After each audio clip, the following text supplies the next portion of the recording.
What's up, everybody?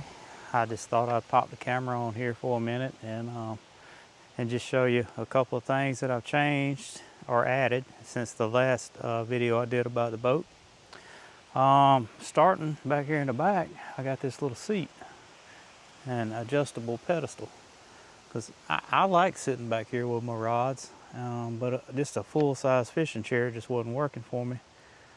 I wanted something smaller but comfortable. I tried bringing my bait cooler back, sitting on that and everything else, and just wasn't happy with that. So I got this little seat here, and this little dude's quite comfortable. This little adjustable pedestal, it'll adjust from 14 to 18 inches, so it's just right just to sit on. I mean, I've got the full-size power pole, you know, it's like if you're bass fishing, you're leaning against it, but I wanted something I could sit down on. So I got this. It's not a Atwood, it's a China wood, but it came with the pedestal, and you can see there I also added the base plate in the floor so that I could move this little seat over and be able to sit down, you know, under my bimini top and when it's really hot or if it's raining or whatever. So I added that. I am going to paint that, but I'm going to be fishing next week in Tennessee, so I really didn't want to have anything freshly painted in here. I'll wait till the boat's going to be sitting up for 2 or 3 weeks and then paint it. Because this one here that it's in now, I actually added that one as well when I first got the boat, because this is the one that comes in it. And if you're in a full-size fishing chair, I mean, you feel like you're just right on top of that motor, you know. So I wanted something that would stand off a little bit more, so I added this one.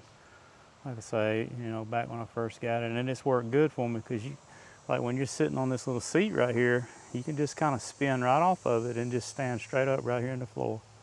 So it works really good. And the next thing that I wanted to show you, a little bit of wiring stuff that I did.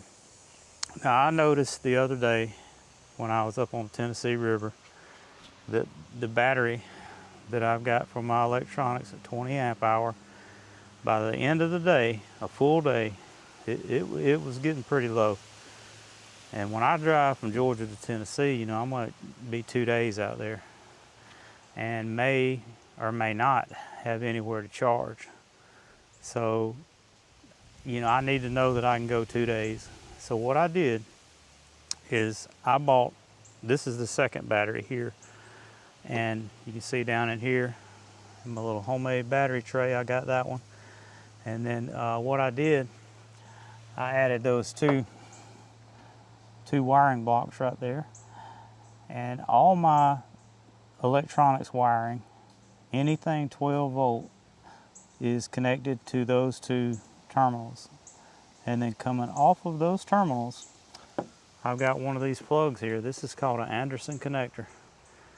And what I can do now, in under 1 minute, I can undo the strap on that battery right there, my 12 volt, pop it out, pop this one in, just plug the Anderson connector in, and I'm good to go.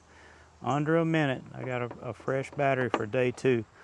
And I felt like that would be my best option, because I really don't have room down in here with that big 24 volt to go with, you know, to get any kind of bigger battery. So I just decided, you know, that these are only 70 bucks. So I just bought a second one, and I'll have it fully charged and keep it in the truck for day 2. So I think that's going to work good. And also I brought my charger out to show you that I got one of those on my charger as well. So all I got to do is unplug from my 12 volt accessories and the same plug in my charger, and good to go. This is the same way on the 12 volt and the 24 volt charger. They both have these Anderson connectors. These things are great. If you never heard of them, maybe something to give you, you know, give a try. Because for me, an onboard charger in this little boat, this is not an option, because I mean, I'm already, you know, trying to conserve as much space as I can to have room for my, for my fishing tackle and not a whole bunch of electronics crap. But Anyway, so that's that. Next, I'm gonna jump up here and I'm gonna show you this light that I made to try to do some night filming. So let me jump up in here and we'll give you a look at that. All right, you can see a little better. There's my pedestal base that I added. And over here on the left side of it, there's enough space for a 30-gallon bait tank to sit between the wall over here and the edge of that plate. So I wanted to make sure that it would sit in here no problem. Or, you know, I also could put it up front, but I kind of like to have sideways, you know, stuff. But anyway, this is a light that I made, and because I wanted to do some night filming. And what it is, I bought 3 of these little, well, actually it was a 4-pack of these little lights. And well, I used 3 obviously, but this here is a remote control switch. And the reason I went with that is because I wired these lights into that big 100 amp hour 24 volt. And I didn't have another wire going from the front to the console to put in a switch. So I just said, well, I'll just use a wireless switch, because I do low voltage wiring for a living. And like under cabinet lighting that you do retro, you can use these, you know, off of your transformer to be able to have wireless switches to control your under cabinet lighting. So I just decided to use one of these. And back here on the console, you see I got a wireless switch here, and also the old handy dandy key fob. So just hit there you go. Works great, I love it. But anyway, like I was saying, I got this on the 24 volt, the big 100 amp hour, because I didn't want it on those little 12 volt batteries for sure, because they're doing all I can do to keep my electronics going for a full day. I didn't want no lights on them. But I think this will be fine on the 24. So what I did, you can see here, this boat came with this socket. It was for the trolling motor.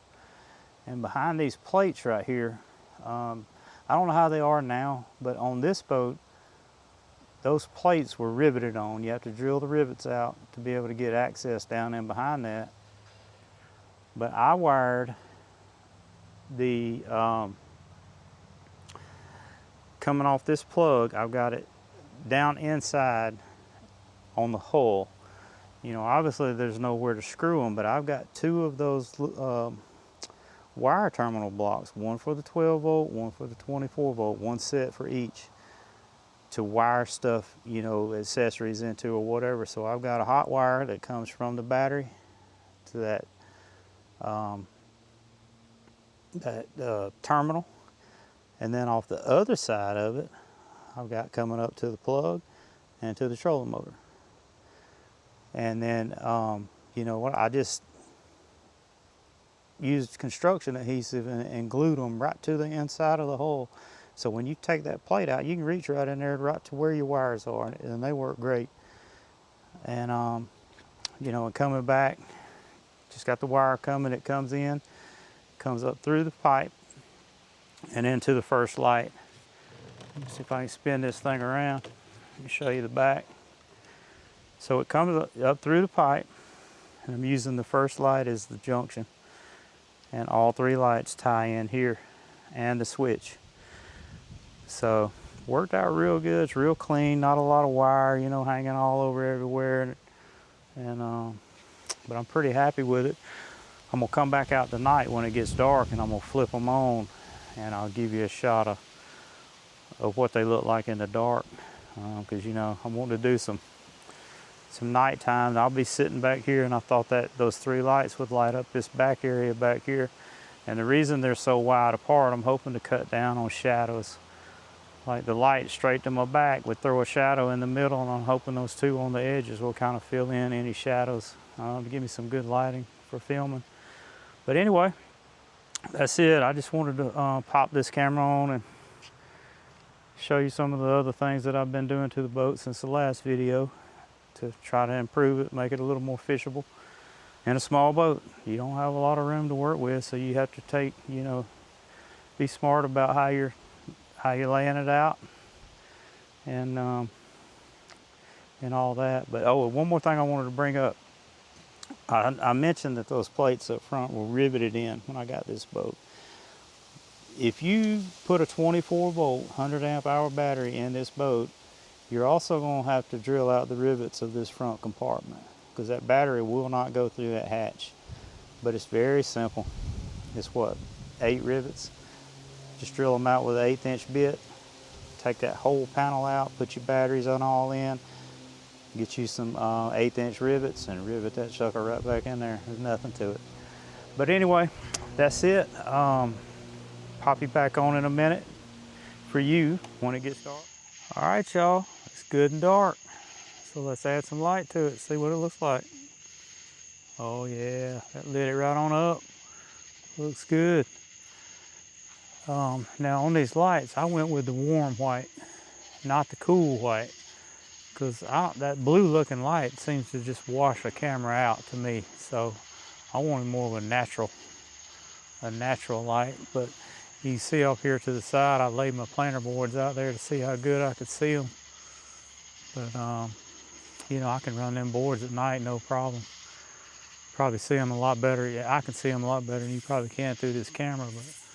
But let's climb up here, see how it looks when we're up here on the boat. Yeah, looks good. You can see them all. And like I was hoping for, you see here in the middle, I'm not really casting too much of a shadow on everything. And that's what I was trying to achieve by spreading them lights a little bit, but I think it's good. These are 10-watt bulbs. I didn't want anything like overpowering. I just want enough light to see what I'm doing.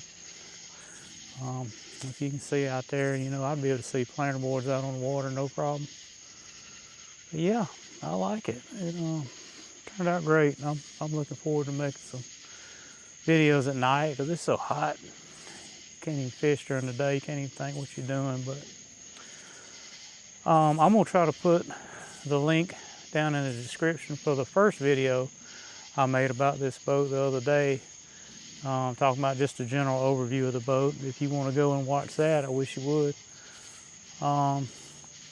But like I said, I'm gonna be heading to Tennessee coming up this next week for a couple of days, and hopefully we can get on some big cats and have a good time. First thing I've got to do is get some bait though.